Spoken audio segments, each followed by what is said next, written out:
இன்றைக்கி என்ன சமைக்க போகிறோன்னு பார்த்தீங்கன்னாக்கா, புதினா தொகையல் எப்படி பண்ணுறதுன்னு நான் சொல்ல போகிறேன்.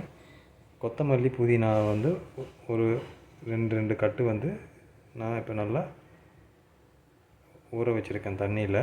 ஃபுல்லாக தனித்தனியாக பிரிச்சுட்டு, அப்புறம் கடலைப்பருப்பு எடுத்திருக்கேன் நான் கொஞ்சம். அதுக்கப்புறமா பச்சை மிளகா ஒரு 2, காஞ்ச மிளகா ஒரு 4 எடுத்திருக்கேன். பூண்டு ஒரு 5 பல் எடுத்தேன். இஞ்சி கொஞ்சம் எடுத்திருக்கேன். புளி ஊற வச்சுருக்கேன். ப்ளஸ் பெருங்காயத்தூள் யூஸ் பண்ணுறேன். சரிங்களா? இப்போ அடுத்து என்ன பண்ணணும்னு நான் சொல்கிறேன் உங்களுக்கு. தவாவில் எண்ணெய் ஊற்றிருக்கேன். எண்ணெய் வந்து சூடாயிடுச்சு. இப்போ கடலைப்பருப்பை ஆட் பண்ணிக்கிறேன். ஆட் பண்ணி கொஞ்சம் நல்லா அப்படியே வறுத்து எடுத்துக்கிறேன். பருப்பு லைட்டாக வறுத்துக்கிட்டேன். இப்போ இது கூட காஞ்ச மிளகா, பச்சை மிளகா, இஞ்சி, பூண்டை ஆட் பண்ணிக்கிறேன். நல்லா அப்படியே வறுத்து எடுத்துக்கிறேன். அது கூட வந்து உப்பை ஆட் பண்ணி இப்போ இன்னும் கொஞ்சம் வறுக்கிறேன். எடுத்தாச்சு. இப்போ நான் புதினா கொத்தமல்லியை ஆட் பண்ணிக்கிறேன். அது நல்லா வதங்கும் போது அதுலேருந்து வந்த தண்ணி அப்படியே இருக்கும். இது கொஞ்சம் நல்லா வற்றின அப்புறமா புளி ஊற்றிக்கும்.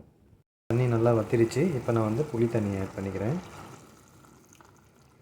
ஆட் பண்ணி நல்லா கொதிக்க விட்டு கொஞ்சம் சுண்டன அப்புறமா எடுத்து ஆற வச்சு மிக்ஸி ஜாரில் போட்டு நம்ம தொகையில் அரைச்சிடலாம்.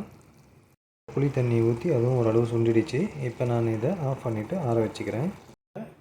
நம்ம ஜாரில் போட்டு அரைச்சி எடுத்துக்கிட்டாச்சு. இதை நம்ம தொகையில் வந்து இப்போ தாளிக்க போகிறோம். இப்போ ஒரு தவாவில் எண்ணெய் கொஞ்சம் போட்டிருக்கேன்.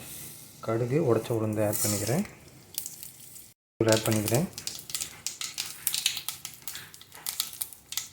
இப்போ நம்ம அரைச்சி வச்ச இதை வந்து ஆட் பண்ணி கலந்து விட்டுக்கிறேன். இப்போ பாருங்கள், நம்ம தாளித்து அந்த சட்னியை நம்ம இதில் கொட்டி எடுத்தாச்சு. ஓகேங்களா?